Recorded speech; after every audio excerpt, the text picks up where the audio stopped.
नमस्कार मित्रांनो, आमच्या चॅनलवर नवीन असाल तर चॅनलला नक्की सबस्क्राईब करा, म्हणजे तुम्हाला मालिकेचे नवनवीन एपिसोड सर्वात अगोदर पाहायला मिळतील.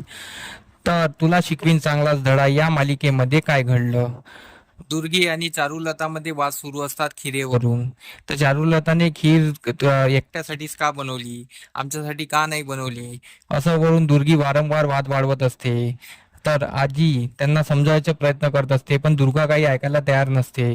चारुलता पण दुर्गाला समजावयाची कोशिश करते, पण ती बोलते, मावशी असती तर हे खपवून घेतलं असतं नाही.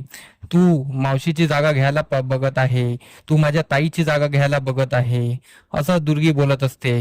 पण चारुलता बोलते, मी कशाला त्यांची जागा घेऊ, त्या असत्या तर मला चांगलंच वाटलं असतं. तर दुर्गी बोलते, ते बरोबर दाखवणं आहे तुझं, तुझं तू पाताळ यंत्री बाई आहे, असं दुर्गी बोलत असते. त्या बोलते, तुम्ही काय बोलताय, तुम्हाला कळतं आहे का. दुर्गी बोलते, तू हे नवीन नवीन नाटकं करून तू चारुलता आणि तू माझ्या ताईची जागा घ्यायला बघून राहिली, हे मी होऊ देणार नाही. हे तू लोकांना भुरळ पाडली असेल, पण मला भुरळ पाडू शकणार नाही. माझ्या ताईची जागा तू घेऊ शकत नाही, भुवनेश्वरी सूर्यवंशी तू होऊ शकत नाही. तर चारू तिला समजावण्याचा प्रयत्न करते, पण दुर्गा बोलतच सुटली असते. दुर्गा बोलते, आमच्यासाठी खीर बनवली नाही, फक्त अशी बाई आहे तू. याच्या पहिले तूने काय काय प्रताप केले, दिसते भोळी पण तू काम कोणते करून राहिली आहे. मला कळतं आहे सर्व तुझं बोलणं. पण चारुलता बोलते, नाही हो, असं नाही. पण ती दुर्गी काही ऐकायला तयार नसते. आजी पण तिला समजावते, पण ती काही ऐकत नाही. आजी बोलते, तू बाहेर चल. दुर्गी बोलते, नाही, मी या बाईला आज तिथे टिकू देणार नाही. हिने माझ्या ताईची जागा घ्यायचा प्रयत्न केलेला आहे, हे हिचं घर नाही आहे. हिला माहित आहे का, ताईने आम्हाला या घरात काय स्थान दिलेले आहे. ताई असती तर आम्हाला आमच्याबद्दल असं होऊ दिलं नसतं. ताईच्या जागी असून ही काय करते आहे, ह्या घरावर वर्चस्व मिळवण्याचा प्रयत्न करते आहे. पण ती समजावून समजावून परेशान झालेली असते, ती काही आता समजवण्या पलीकडे गेलेली असते. दुर्गी खूप मोठ्याने आरडाओरडा करत असते. इकडे अधिपती आणि अक्षरा बोलत असतात. तर अक्षरा अधिपतीला समजवते, तुमच्या आईला तुम्ही मान द्या, त्यांना आई म्हणून स्वीकारा. तर अक्षरा बोलते की भुवनेश्वरी मॅडम मला पहिले पण आवडत नव्हत्या, पण तेव्हा त्यांचं असली रूप मला माहीत पडलं, तेव्हापासून मला त्यांचा आदर आहे. तर अधिपतीला तिचं बोलणं आवडलं लागते. तर अक्षरा त्याला समजायचा खूप प्रयत्न करते. पण अधिपती ना खूप आवडलं असते. अधिपती अक्षराकडेच बघत असतो आणि तो बोलतो की मास्तरीनबाई, तुम्ही किती छान बोलता, तुमचं बोलण्याने मला खूप छान वाटतं, तुमचं बोलणं ऐकतच राहावं असं वाटतं. तर इकडे यांचे भांडणं सुरू असते. तर ही दुर्गी काही ऐकायला तयार नसते. तर तर ती चारुलताचा हात खेचते आणि बोलते, मी तुला या घरातून ठेवणार नाही.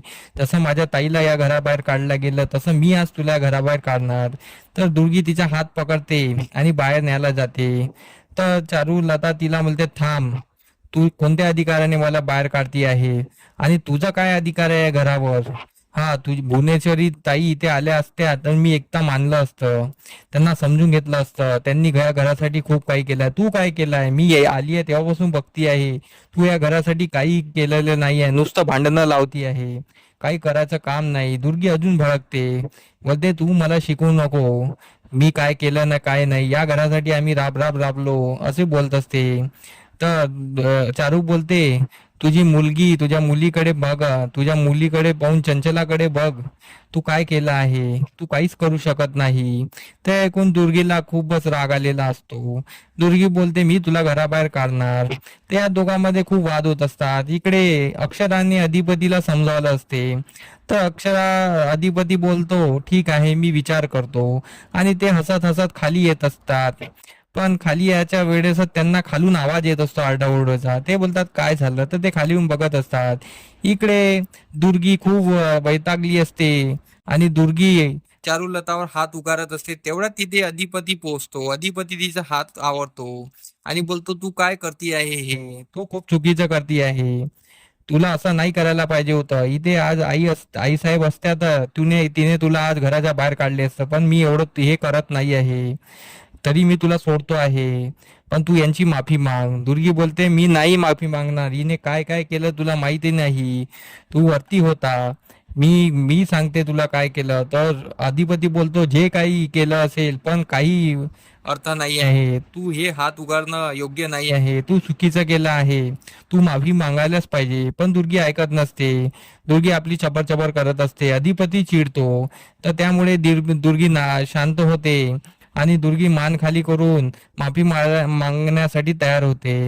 इकडे चारुलताला खूप अभिमान वाटतो अधिपतीचा, की अधिपती तिच्या बाजूने बोलत आहे म्हणून.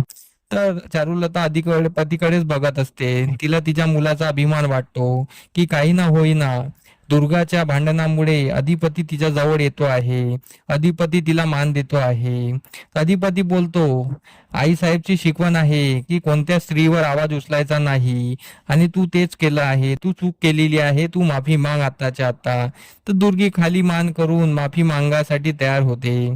आणि इथेच आजचा भाग संपतो. धन्यवाद.